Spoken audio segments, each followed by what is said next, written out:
A very good day, everyone. I'm Madrambiga, and I will explain about the abstract and also introduction for our group report. Rice husks are used to produce activated carbon for the removal of a natural organic matter, which is also known as NOM, from water resources.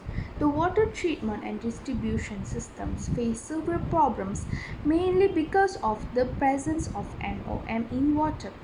Therefore, rice husk is chosen to be transformed into activated carbon for the removal of NOM from water.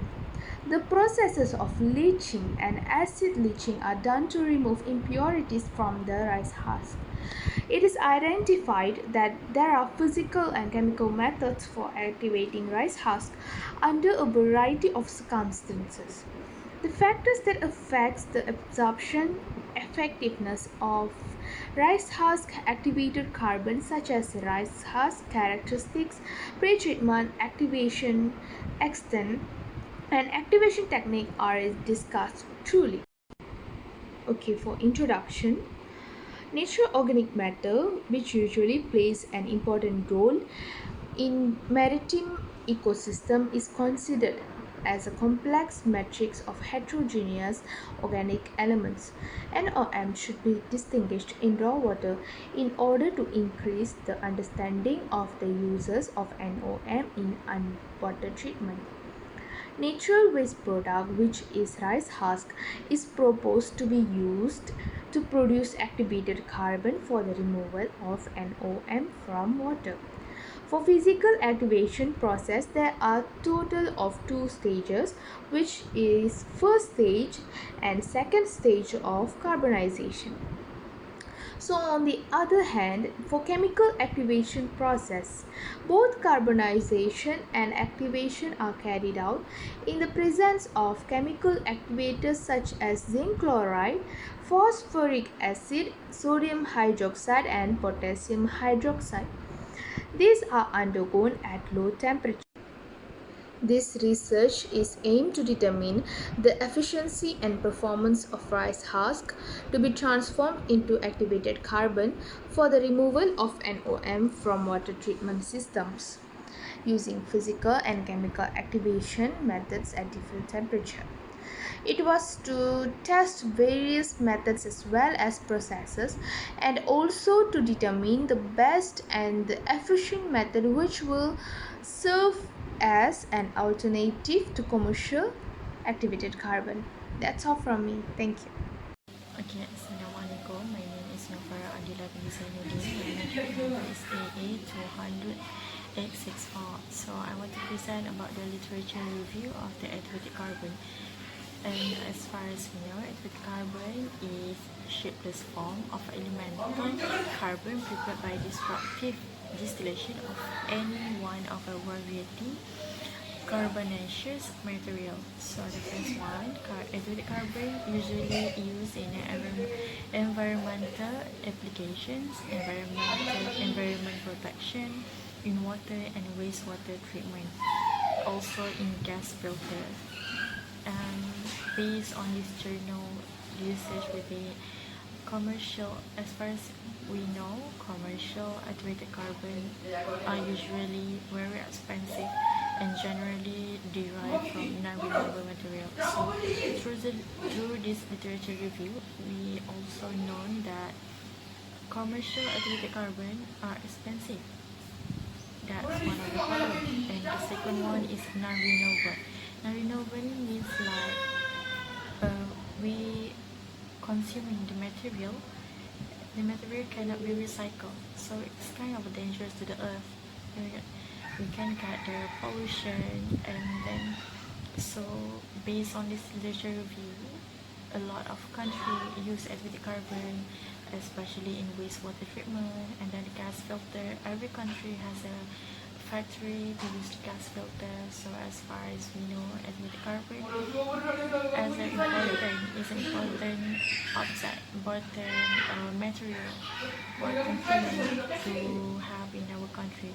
So activated carbon mainly um, derived from the non-renewable if it is about the commercial. And these research will tell you about the added carbon which is be derived from the renewable material and such a low cost alternative to sorry, to produce the added carbon. In this research in this journal, we tell you about the production of added carbon by using rice husks. Moving on to the methodology, to ensure a justifiable and well-grounded results, a research methodology is made. Numerous sources of original research papers were analyzed to improvise the depth of study. With the use of gadgets with internet access, collections of data were gathered from various trusted sites such as Google Scholar, Science Direct, and Royal Society Chemistry. Moreover, all the references and search were limited to published papers within the last 10 years in order to have an accurate and up-to-date results. Exceptions were made for certain areas with limited research available and no geographical limitations were applied in this search. In this report, there were specific terms mentioned like natural organic matter norm. The keyword norm was typed in an operator called the Boolean operator AND. This operator works by including several keywords in single search. Assalamualaikum warahmatullahi wabarakatuh. My name is Alia Batrisha binti Muhammad Najib. Now I will explain the result and discussion that we get from this research. Firstly, the activation of rice husks has been prepared for either two methods, which are physical activation and chemical activation. For physical activation, it involves the use of steam and carbon dioxide to activate the rice husks. And this process also includes the pre-treatment of rice husks to enhance the surface area and porosity of activated carbon. Pre-treatment is a process of leaching rice husks to increase the adsorptive properties of rice husk activated carbon to remove natural organic matter from water. For example, as we can see here, the rice husk that went under the acid leaching process has a higher surface area than the other rice husk that did not go under the leaching process. This actually affects the adsorption capacity for the removal of natural organic matter from water. So, the higher the surface area, the higher the efficiency for the removal. Next, chemical activation includes the carbonization process of rice husk with the existence of chemical activating agent, and this method needs to go two-phase, which are pre-carbonizing the precursor material, then activating chemically. For example, the surface area achieved from sodium hydroxide activation of pre-carbonized rice husk was 660 meters square per gram, which was more than 280 meters square per gram obtained from sodium hydroxide activation of raw rice husk. Here we can see that the pre-carbonization process and chemical activation process are crucial to enhance the surface area of the rice husk for removal of the natural organic matter from water. Now, rice husk natural organic matter adsorption depends on what type of activated carbon has been used. So for this research, we focus on two types of activated carbon, which are powdered and granular activated carbon. So these two types of activated carbon has different efficiency of the removal of natural organic matter from water.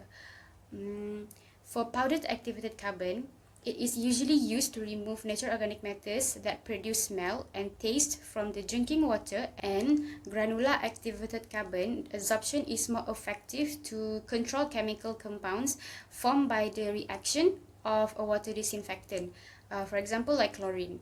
So these two types of activated carbon has been compared to other commercial activated carbon to identify the efficiency of the removal.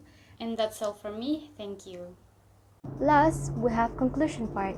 The data from literature highlight the necessity for ash removal from rice husk before activation process to improve the absorption properties of rice husk activated carbon.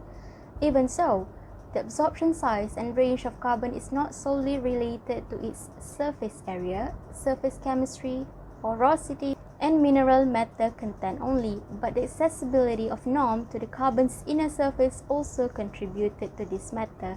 The absorption capability of rice husk activated carbon compares well with low-cost adsorbents beside from commercial activated carbon. Rice husk originated activated carbon could therefore serve as a more cost-effective compared to the overpriced commercial activated carbon. Two possible forms of activated carbon in this report are powdered and granular, where powdered activated carbon is experimentally proved to be more suited to extract NOM that disrupt quality in taste and discoloration problems, while granular activated carbon is more adapted to remove DBP precursors with low and bigger molecular NOM size that are poorly eliminated through coagulation. Although activated carbon from rice husks have great prospect for NOM extraction from water, the details are still very limited to this effect.